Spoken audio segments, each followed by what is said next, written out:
மத்திய கிழக்கின் நிலவரம் தொடர்பில் சற்று முன்னர் கிடைக்கப்பட்டிருக்கக்கூடிய தரவுகள். ஈரான் மீதான தாக்குதலுக்கு ட்ரம்பிற்கு அமெரிக்க செனட் ஆதரவு என்ற செய்தி வெளியாக இருக்கிறது. அமெரிக்க ஜனாதிபதி டொனால்ட் ட்ரம்பின் ஈரான் மீதான ராணுவ நடவடிக்கைகளை கட்டுப்படுத்தும் நோக்கில் கொண்டுவரப்பட்ட தீர்மானத்தை அமெரிக்க செனட் சபை முறியடித்துள்ளது. இதற்கு ஆதரவாக 47 வாக்குகள் கிடைக்கப்பட்டிருக்கிறது. ராணுவ நடவடிக்கைகளை கட்டுப்படுத்த வேண்டும் என்று வாக்களித்தவர்கள் இதில் ஜனநாயக கட்சியினர் பெரும்பான்மையானவர்கள். இதற்கு எதிராக ட்ரம்பினுடைய ராணுவ நடவடிக்கைகளுக்கு ஆதரவாக தீர்மானத்தை எதிர்த்து வாக்களித்தவர்கள். இதன் மூலம் ஈரான் மீதான தாக்குதல்களை தொடர அதிபர் ட்ரம்பிற்கு முழு அதிகாரமும் சட்டப்பூர்வமான பலமும் கிடைத்துள்ளது. அதே நேரம் ஈரான் மீதான போர் அமெரிக்கா இஸ்ரேலுக்கு எதிராக ரஷ்யா மற்றும் சீனா கடும் கண்டனத்தை வெளியிட்டிருக்கிறது. ஈரானின் மிக வலிமையான ராஜதந்திர கூட்டாளிகளான ரஷ்யாவும் சீனாவும் 1000க்கும் மேற்பட்ட உயிர்களை பழிவாங்கியுள்ளதாக அமெரிக்க இஸ்ரேலிய போரை சர்வதேச சட்டத்தின் அப்பட்டமான மீறல் என முத்திரை குத்தியுள்ளன. இந்த விவகாரம் குறித்து ஐக்கிய நாடுகள் பாதுகாப்பு கவுன்சிலினுடைய அவசர கூட்டத்தை கூட்ட ரஷ்யாவும் சீனாவும் கூட்டாக கோரிக்கை விடுத்துள்ளன. ஈரான், ரஷ்யா மற்றும் சீனா ஆகிய நாடுகளுக்கு இடையிலான நெருக்கமான உறவை இந்த எதிர்வினை பிரதிபலிக்கிறது. மாஸ்கோவும் பீஜிங்கும் ஈரானுடன் இருதரப்பு ஒப்பந்தங்களில் கையெழுத்திட்டுள்ளன மற்றும் கூட்டு கடற்படை பயிற்சிகள் மூலம் தங்களின் ஒருங்கிணைப்பை விரிவுபடுத்தியுள்ளன. தங்களை தனிமைப்படுத்த முயலும் அமெரிக்கா தலைமையிலான சர்வதேச ஒழுங்கிற்கு எதிராக ஒரு ஒன்றிணைந்த முன்னணியை அவை உருவாக்கி வருகிறது. இருப்பினும் தங்களின் கடுமையான கண்டனங்களுக்கு மத்தியிலும் ஈரானுக்கு ஆதரவாக இராணுவ ரீதியாக தலையிடுவதற்கான விருப்பத்தை ரஷ்யாவோ அல்லது சீனாவோ இதுவரை வெளிப்படுத்தவில்லை என்பதும் குறிப்பிடத்தக்கதாகும். அதேபோல பிரான்ஸ் வெளியுறவு அமைச்சர் ஈரானிய அமைச்சருடன் பேச்சுவார்த்தை முன்னெடுத்திருக்கிறார். பிரான்ஸ் வெளியுறவு அமைச்சர் ஜீன் நோயல் ஃபரட் ஈரானிய வெளியுறவு அமைச்சர் அப்பாஸ் அராஜி உடன் தொலைபேசி வாயிலாக உரையாடியிருக்கிறார். அப்போது மோதல்களை குறைத்து அமைதியை நிலைநாட்ட வேண்டும் என அவர் வலியுறுத்தியதாக பிரான்ஸ் அமைச்சகம் வெளியிட்டுள்ள தகவலில் குறிப்பிடப்பட்டுள்ளது. ஈரானின் ஏவுகணை தாக்குதல்களுக்கு பரேட் கடும் கண்டனம் தெரிவித்திருக்கிறார். மத்திய கிழக்கில் நிலைத்தன்மையை ஏற்படுத்தவும் பதற்றத்தை தணிக்கவும் பிரான்ஸ் உறுதிபூண்டுள்ளதாக அவர் மீண்டும் உறுதிப்படுத்தியுள்ளார். சர்வதேச சட்டங்களுக்கு உட்பட்டு மீண்டும் ஒரு வலுவான ராஜதந்திர பேச்சுவார்த்தையை தொடங்க வேண்டும் என அவர் கேட்டுக்கொண்டுள்ளார். ஈரானில் தடுத்து வைக்கப்பட்டுள்ள பிரான்ஸ் நாட்டினரின் நிலை குறித்து பரோட் தனது கவலையை வெளிப்படுத்தியிருக்கிறார். அவர்கள் உடனடியாக விடுதலை செய்ய வேண்டும் எனவும் அவர் வலியுறுத்தியிருக்கிறார். அதே நேரம் ஈரானில் உளவு பார்த்ததாக குற்றம் சாட்டப்பட்டு 3 ஆண்டுகளுக்கு மேலாக சிறையில் இருந்த பிரான்ஸ் குடிமக்களான ஜாக் பாரிஸ் மற்றும் செசில் காக்லர் ஆகியோரை ஈரான் கடந்த நவம்பரில் விடுவித்தது. இந்த குற்றச்சாட்டுகள் இட்டுக்கட்டப்பட்டவை என்று அவரது குடும்பத்தினர் கூறுகிறார்கள். இருப்பினும் அவர்கள் நாட்டை விட்டு வெளியேற இன்னும் அனுமதி கிடைக்காமல் காத்திருக்கிறார்கள் என்பதும் குறிப்பிடத்தக்கதாகும்.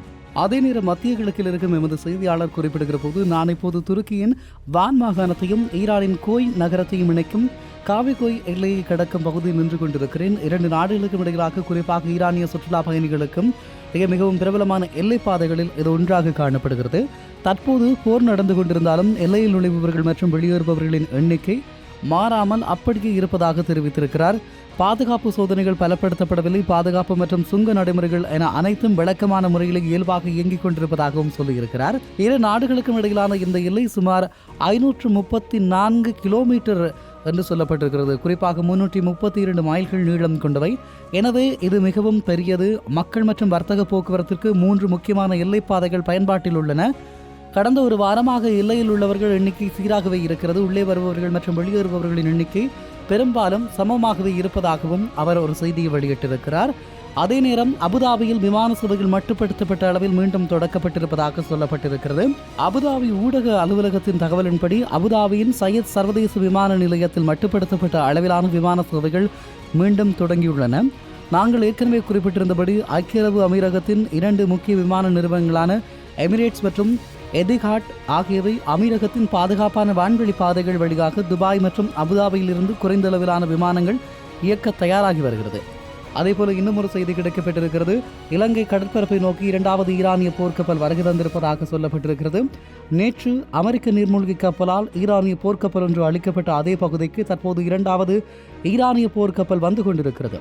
இலங்கை ஊடகத்துறை அமைச்சர் நலிந்த ஜெயதிச 100க்கும் மேற்பட்ட மாலுமிகளுடன் வரும் அந்த போர்க்கப்பல் இலங்கை எல்லைக்கு சற்று வெளியே இருப்பதாக தெரிவித்திருக்கிறார்.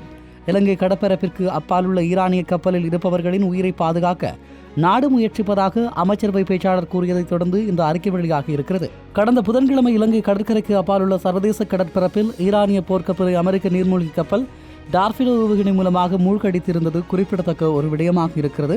எந்த நிலையிலேயே இது பெரும் எதிர்பார்ப்புகளை ஏற்படுத்தி இருக்கிறது என்றும் சொல்லிக் கொள்ளலாம்.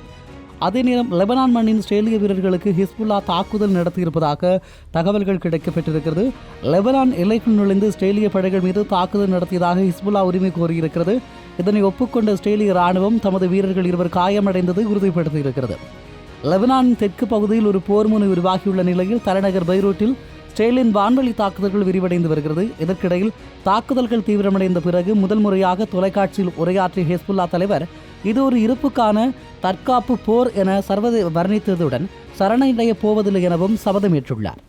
ஏவுகணைகள், ராக்கெட்டுகள் மற்றும் ட்ரோன் மூலமாக எல்லை தாண்டி தாக்குவது மற்றும் லெபனானின் மண்ணிற்குள் தரைவழியாக முன்னேறும் இஸ்ரேலிய இராணுவத்திற்கு பெரும் இழப்புகளை ஏற்படுத்துவதே ஹிஸ்புல்லாவின் தற்போதைய வியூகம் எனவும் அவர் குறிப்பிட்டிருக்கிறார். மறுபுறம் லெபனானின் அரசாங்கம் இந்த சூழலை கையாள முடியாமல் மிகவும் பலவீனமாக காணப்படுகிறது. லெபனானின் இராணுவம் எல்லையிலிருந்து பின்வாங்க வேண்டிய கட்டாயத்திற்கு தள்ளப்பட்டுள்ளது.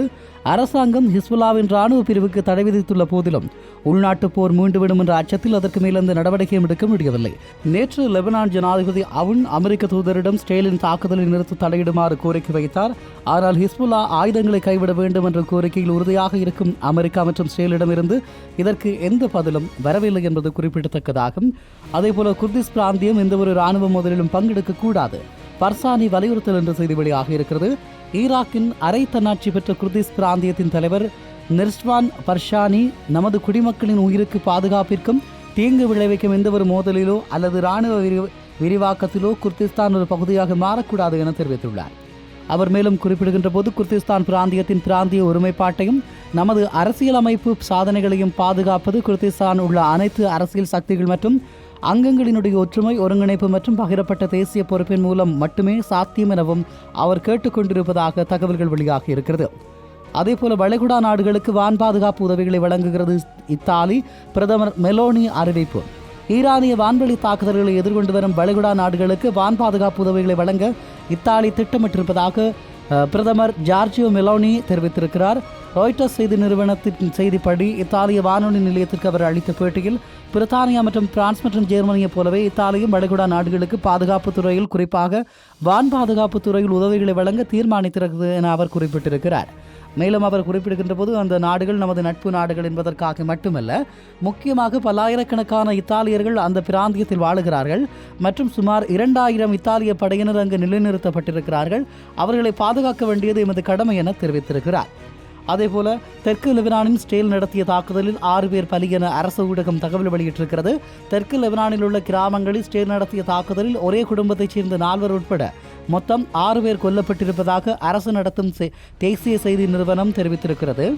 அதே நேரம் பார்டெப்னிட் அருகே உள்ள ஒரு கிராமத்தில் நடந்த தாக்குதலில் 2 குழந்தைகள் மற்றும் அவர்களின் பெற்றோர்கள் கொல்லப்பட்டதாகவும், அதேபோல் நவதியே பிராந்தியத்தில் நடத்தப்பட்ட மற்றொரு தாக்குதலில் ஒரு கிராமத்தின் மேயர் மற்றும் அவரது மனைவி கொல்லப்பட்டதாகவும் தகவல்கள் வெளியாகி இருக்கிறது. அதேபோல தோகாவில் உள்ள அமெரிக்க தூதரகத்தை சுற்றி பாதுகாப்பு பலப்படுத்தப்பட்டிருக்கிறது. சமீபத்திய நாட்களில் பிராந்தியத்தில் உள்ள பிற அமெரிக்க தூதரகங்கள் எதிர்கொண்ட அச்சுறுத்தல்களை தவிர்க்க முன்னெச்சரிக்கை நடவடிக்கையாக தோகாவில் உள்ள அமெரிக்க தூதரகத்தை சுற்றியுள்ள பகுதிகள் காலி செய்ய முடிவு செய்யப்பட்டிருக்கிறது. இந்த தூதரக வளாகம் வீடுகள் நிறைந்த ஒரு பெரிய பகுதியில் அமைந்துள்ளது. மேலும் வணிக வளாகங்கள், ஒரு எரிபொருள் நிலையம் மற்றும் தூதரகத்தை நகரத்தின் பல்வேறு பகுதிகளுடன் இணைக்கும் பிரதான வீதி ஆகியவையும் இங்கிருக்கிறது. இந்த பணியில் உதவி செய்ய பேருந்துகள், காவல்துறையினர் மற்றும் உள்துறை அமைச்சக குழுவினர் ஈடுபடுத்தப்பட்டிருப்பதாக செய்திகளை காண முடிகிறது.